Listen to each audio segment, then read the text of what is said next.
Hi guys, Greg here, Best Choice Trailers. I'm going to take you for a walk around the 7x14 ITI Cargo. This is our ladder rack model with the front ladder, and then it's got 3/4 ply on the roof. It's got a heavy duty roof option with 12-inch on center. It's shown with the black exterior with the V-nose. Take a walk around the trailer. We'll show you all the standard features. So this unit's equipped 7,000 GVW. We can also do it in a 10. It's got the triple tube tongue. It's got the 2,000-pound top wang jack, 2 and 5/16 inch coupler. Now you notice something new. It used to be a high gloss paint. Now this is like a truck bed liner. Pretty cool setup on the A-frame and then on the rear sill. So we'll show you that. Of course, standard breakaway cable, safety chains. It's got a 7-pin whip with dual prong connection, which is nice. If you bend one of them over time, you got a second one there. Sealed wiring harness. You've got a junction box with your breakaway battery in the A-frame. Notice it is a 2-foot stone guard. Some do a little bit shorter, 12 or 16 inch. Just a full height. Again, V-nose, bullet LED lights up top there.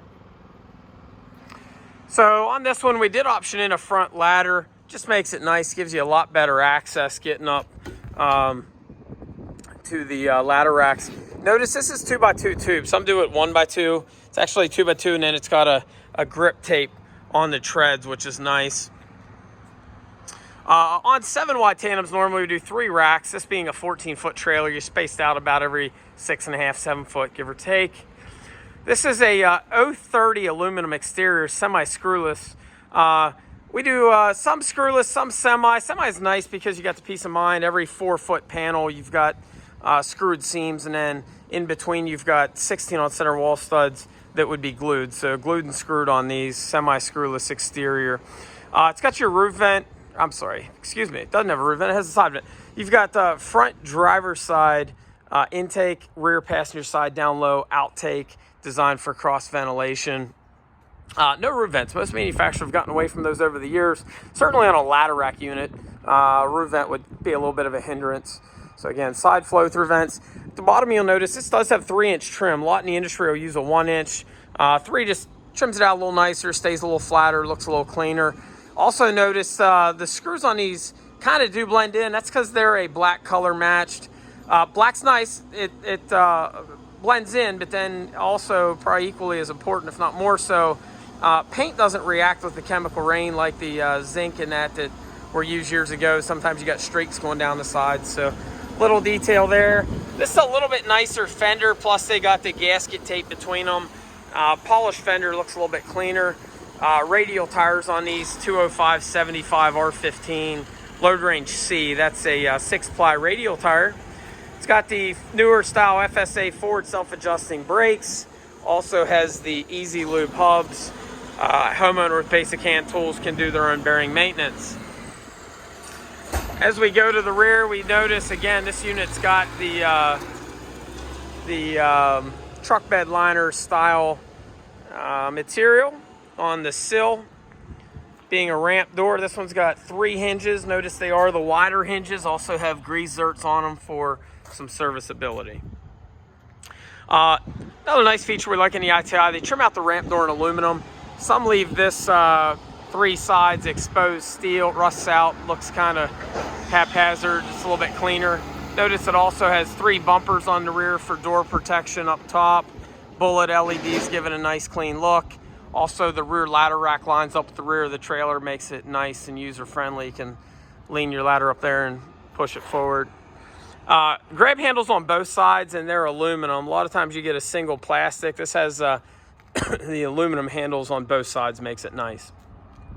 Thin strip LED light. They do this because this is a low pro thin corner post. Some of them do an extra inch. This actually gets you an inch each side extra on the corner post by going to the thin strip. Gives it a nice clean look. Also, this has the security half door locks. Basically, they cover, a lot of times your door lock's gonna have an arm in the middle instead of top and bottom like this.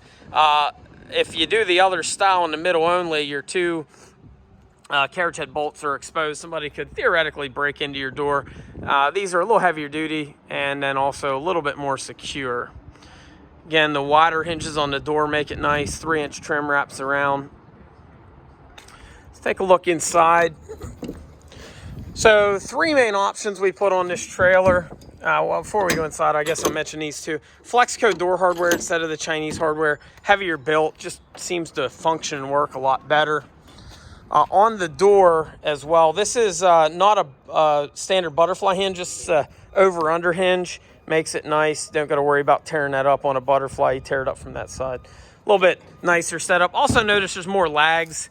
We fairly commonly have to fix or replace some of the trailers that guys bring in for service or whatnot that are built down south. They just don't put near as many lags in. These are roughly about every 4-inch on center. Just seems to hold up a lot better.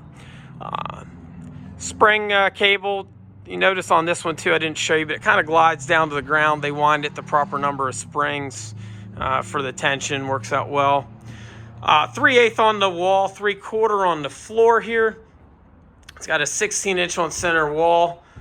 Stud spacing, if you want to ever add something to the wall, simply find one of these verticals, and you'd want to lag into the wall stud if you want to put any cabinets or shelving or whatnot in. 2 dome lights standard inside the door, residential style switching, rear dome light. Notice there's no lawn strips on these. I like the H molding in these. This gives you a cleaner look, nothing you got to chase down to staple back to the wall. Also, you got a mill finish cove on this, so it protects all your wiring, keeps it nice and clean. If you ever want to add a dome light or whatnot, right behind there you can find your wiring and clip on. Also, junction box for your wiring sure makes it nice inside. Here's your intake for your venting, and then outtake on the rear passenger side. RV style door standard, a little bit nicer door than the house built door. Looks a little cleaner, foam filled. Lock it from the inside with the deadbolt or outside with the door handle. Just a little bit nicer door. Now, the other 2 options, or I should say the other option, we did the front ramp and then the ladder racks, and then on this one, it's also got the heavy duty roof. That's 3/4 on the ceiling. Also upgraded to a 12-inch on center roof bow. And that is tube steel as well, not hat post or Z-post on the roof. 6'6" standard inside height on these, gives you a little bit extra room. A lot of times you'll see 6 foot, sometimes 6'3". These are going to be 6'6" inside. RV style door from the outside, you can see what makes it nice. It's, well, one, your hinge is somewhat protected there from the elements. Seals up a little bit nicer. Flush hinge makes it nice. Notice this is a metal handle as well, not the plastic handle you often see. Also has the aluminum door holdback, not the plastic door holdback you commonly see. Again, up front, you've got the front ladder aluminum, the aluminum ladder racks. This does have a 1-piece roof, I should point out, up top on it. And then also the triple tube tongue. A lot of times you're going to see a standard, A-frame. It's not going to have the extra center drawbar, so that makes it nice on these. Trailer like this is going to weigh in about 2,300 pounds. Going to give you a net legal payload of about 47, and you're also going to pick up some tongue weight. This is available in other colors. We actually have some other colors in stock currently, but commonly on these, white, black, silver, charcoal, and then there's other specialty colors available from time to time. This is available in different lengths as well. 14, 16 most common, sometimes do them in 12s. You can also get them in barn doors by special order. Also, you can get them with the 5,200 pound axle upgrade. If you have any questions on this or any of our other trailers, feel free to give us a ring, 717-220-4220, or you can visit us on the web at bestchoicetrailers.com.